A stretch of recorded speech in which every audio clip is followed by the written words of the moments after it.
Hi, I'm Deborah, and this is Kids to Cuisine, where there are recipes, tips, tricks, hints, and hacks to help people of all ages learn their way around the kitchen. Today, I'm making a luscious whole lemon tart.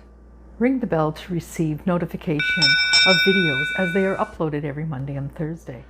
Lemon tarts are my son's new fave. Growing up, he loved lemon meringue pie. Well, except for the meringue and the crust.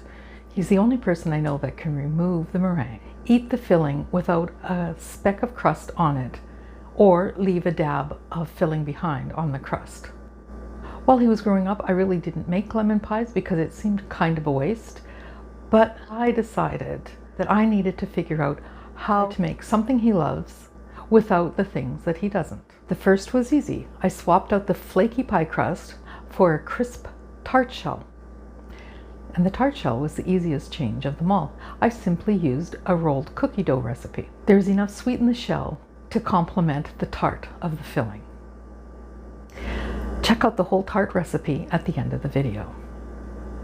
I tried several different ways to get the dough into the tart tin. I finally decided to roll it out to 3/4 of an inch or 10 millimeters thick. Watch for the upcoming video on pie crusts and tart shells coming soon. To make enough dough for a 9-inch or 23 centimeter tart shell, you will need 1/2 cup or 85 milliliters of sugar, 1/2 cup or 85 grams of butter, 1 teaspoon or 5 milliliters of vanilla, 2 eggs, 2.5 cups or 380 grams of flour, all-purpose is fine, 2 teaspoons or 10 milliliters of baking powder, and 1/2 teaspoon or 2.5 milliliters of salt. Cream the sugar and butter together. Add the eggs and vanilla. Separately, mix the flour, baking powder, and salt into a bowl to evenly distribute the ingredients. And then add it to the beaten mixture until you have a smooth dough. Shape the dough into a disc. It will make rolling out easier with fewer cracks. And wrap it well with plastic wrap or pop it into a resealable bag. Chill the dough at least an hour. If you find it hard to roll, set it out on the counter for a few minutes. If it's sticky, let it chill a little longer. I use a pastry sheet that already has the dimensions for different shells marked on it.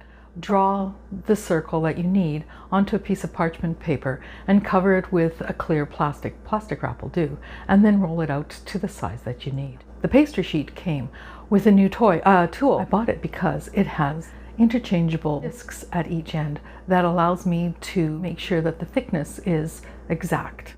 But the bonus was it's metal, which means all I have to do is slide it into the freezer for a few moments. It makes rolling out so much easier. Check out the link to the one I purchased in the description below. Once my dough is at the thickness that I wanted and in the shape that I need, I roll it back onto the pin. Putting the tart shell in place, gently roll the dough back onto the tin. And here's a tip. Gently lift the dough over the edge of the tart tin and place it gently along the sides. You don't want to stretch it out. You want the tart shell to remain uniform in thickness. Once the dough is in place, pat the sides gently, then roll the pin across the top of the shell. This will trim the dough precisely. And chill the tart shell for 10 to 15 minutes.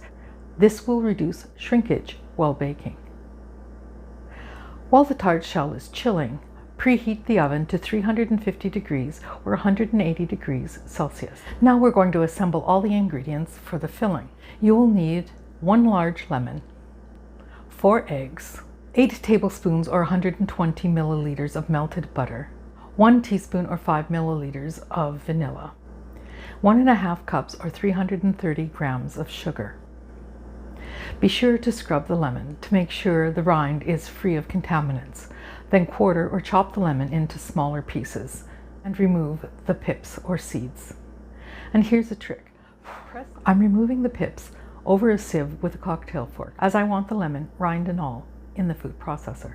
I'm using my 7-cup KitchenAid food processor. You can also use a stand blender, but I wouldn't use an immersion blender. It simply doesn't work.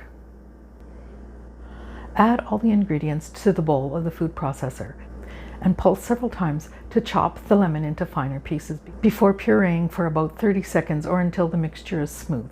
it will be thin and runny. Here is the best bonus of all. The tart, unlike a lemon pie, goes into the oven, filling and crust, raw and unbaked. Take the tart shell from the fridge and place it on a baking sheet. Pour the filling into the shell and bake for 40 minutes or until done. Even though it looks firm, I use an instant read thermometer just to be sure.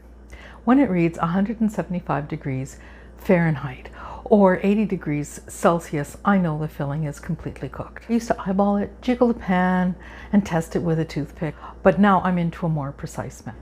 Check out the links to the thermometer I use in the description below. Let the tart shell completely cool on a rack. Then drop the side of the tin and slide the tart onto a plate or a pedestal. Use an offset spatula if the bottom of the tart sticks to the tin. Here's a great hack. If you don't have a spatula, just use plain dental floss and floss that tart right off the tin. You can eat the tart with a dollop of whipped cream, vanilla ice cream, or all on its own. The first time my son had this lemon tart, he actually ate most of it, including the crust, and bemoaned the fact that there wasn't any left to take home. The second time I made this whole lemon tart, I made 2. And here's the final tip. You may have extra dough. You can roll the dough out into cookies, cut them into shapes, and bake them in a 375 degree Fahrenheit or 190 degrees Celsius oven until they are lightly golden. Or you can make tartlets. Just use a muffin pan or tartlet tins. I hope you enjoy the tart as much as my son does. You can follow me on Facebook or on Twitter, and have a wondrous day.